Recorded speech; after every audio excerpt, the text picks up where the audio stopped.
Good morning everyone, কেমন আছেন সবাই? আমি doctor Pratiti Dutta, periodontist and oral ব্লাডোলজিস্ট। আজকে একটা মেজর ইস্যু নিয়ে আমরা কথা বলব, সেটা হলো ডায়াবেটিস। এটা নিয়ে আগেও আমরা একবার কথা বলেছি, আজকে আরও ডিটেলসে জানব। প্রথমেই জেনে নেব আমাদের ডায়াবেটিসের মেকানিজম কি। ডায়াবেটিস যখন হয় তখন দুটো জিনিস কাজ করে। প্রথম কথা জেনে নিই যে আমাদের নর্মাল ফুড কিভাবে আসে।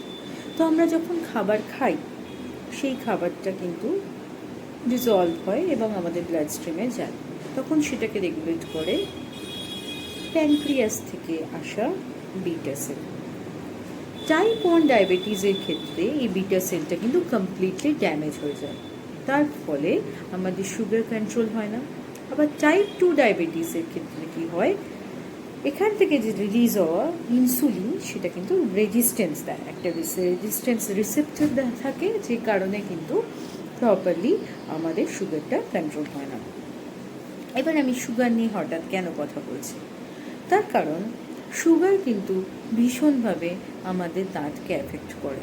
শুধু কি তাই না, আমাদের দাঁতও কিন্তু আপনার সুগার, আপনার গ্লাইসেমিক কন্ট্রোলকে এফেক্ট করে। তাহলে জেনে নেব প্রথমে সুগার কিভাবে আমাদের ওরাল হেলথটাকে এফেক্ট করে। আমরা ডায়াবেটিসের মেকানিজম জানলাম, আমরা জানলাম কিভাবে ডায়াবেটিস হয়, নর্মাল লোকের থেকে কিভাবে আলাদা করে আমাদের সুগারটা ডায়াবেটিসের ক্ষেত্রে কন্ট্রোল হয় না।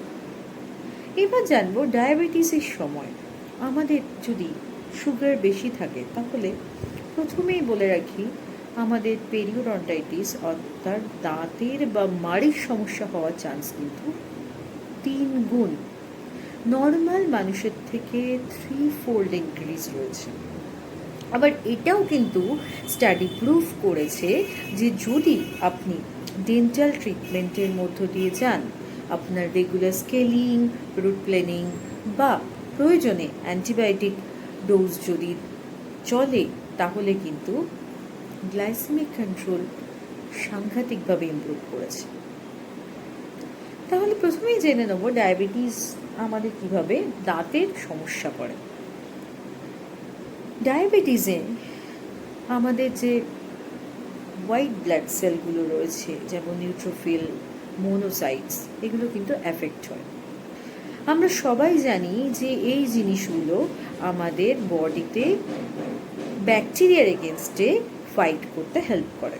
তাহলে সেই ফাইটার যদি অসুস্থ হয়ে পড়ে বা ফাইটার যদি ঠিকঠাক কাজ না করে, তাহলে আমাদের ব্যাকটেরিয়ার ইনফ্ল্যামেশনগুলো কিন্তু কন্ট্রোল হবে না। তার ফলে কি হবে, যে গামসের মধ্যে ইনফেকশনটা হচ্ছে সেখানে ব্যাকটেরিয়াল লোড আরও বেড়ে যাবে এবং টিস্যু ড্যামেজ কিন্তু আরও বেড়ে যাবে। এরপরে আসছি আমাদের কোলাজেন। কোলাজেন একটা খুব কমন টার্মস, আমরা জানি এটা খেলে কোলাজেন বাড়ে বা এটাতে কোলাজেন স্ট্রং হয়। কোলাজেন কি? কোলাজেন একটা স্ট্রাকচারাল প্রোটিন যেটা আমাদের টিস্যুটাকে স্ট্রাকচার্ড ওয়েতে ইমপ্রুভ করায়। এখন যদি কোলাজেন কোনো কারণে ড্যামেজ হয়ে যায় তাহলে কিন্তু আমাদের টিস্যু ড্যামেজ হয়ে যাবে। এরপর আসি আমাদের ডায়াবেটিসের ক্ষেত্রে কিছু হাইপার অ্যাক্টিভ সেল থাকে, যে হাইপার অ্যাক্টিভ সেলগুলো ভীষণভাবে আমাদের টিস্যু ডিস্ট্রাকশন করতে থাকে এবং এটা কিন্তু রেজিস্ট্যান্স দেয় ইনসুলিনে। এবার কি হয়, যখন ডায়াবেটিস থাকে তখন আমাদের উন্ড হিলিংটা অল্টার্ড হয়ে যায়, আমাদের যে ব্লাড ভেসেলস আছে সেখানে থিকনেস বেড়ে যায়, সেখানে যে ফাইব্রোব্লাস্ট যেটা আমাদের হিলিংয়ে কাজ করে সেটা কিন্তু ড্যামেজ হয়ে যায়। শুধু তাই নয়, ডায়াবেটিসের সময় আমাদের যে বোন ফর্মিং সেল যেটাকে বলে অস্টিওব্লাস্ট, সেটা কিন্তু ভীষণভাবে ড্যামেজ হয়। ফলে আমাদের বোন তৈরি হওয়া যে কোলাজেনটা বা আমাদের হাড় তৈরি হওয়া যে কোলাজেন সেটাও কিন্তু ড্যামেজ হয়ে যায়। তার ফলে কি হয়, আমাদের নতুনভাবে ইনফেক্টেড এরিয়ায় হাড়টা ফর্ম করতে পারে না এবং ইনফেকশন একটা কন্টিনিউয়াস ওয়েতে চলতে থাকে। তাই ডায়াবেটিস কিন্তু ভীষণভাবে আমাদের মাড়ির, দাঁতের বা আমাদের মুখের যে হাড়ের যে বোন রয়েছে সেগুলো কিন্তু ড্যামেজ করে। এবার আমরা জানবো যে আমাদের দাঁত কি ডায়াবেটিস করতে পারে? অবশ্যই পারে, কারণ আমাদের মুখের যে ইনফেকশন হয় সেখানে কিন্তু থাকে আমাদের গ্রাম নেগেটিভ ব্যাকটেরিয়া। স্টাডি এটা প্রুফ করেছে এই গ্রাম নেগেটিভ ব্যাকটেরিয়াগুলো কিছু কিছু ইনফ্ল্যামেটরি মিডিয়েটার্স দেয়, যেটা কিন্তু আমাদের ইনসুলিনটাকে রেজিস্ট্যান্ট করে দেয়। এর ফলে কি হয়, আমাদের সুগারটা কন্ট্রোল হয় না। এটাও প্রুফ হয়েছে যে টিউমার নেক্রোসিস ফ্যাক্টর বলে একটা ফ্যাক্টর রয়েছে যেটা কিন্তু ডিরেক্টলি ইনসুলিনকে রেজিস্ট করে, ফলে আমাদের সুগার কন্ট্রোল হয় না। এবং ইন্টারলিউকিন 6 কিছু কিছু প্রো ইনফ্ল্যামেটরি ফ্যাক্টর রয়েছে যেগুলো কিন্তু রিলিজ হয় যখন আমাদের মুখের ইনফেকশন হয়।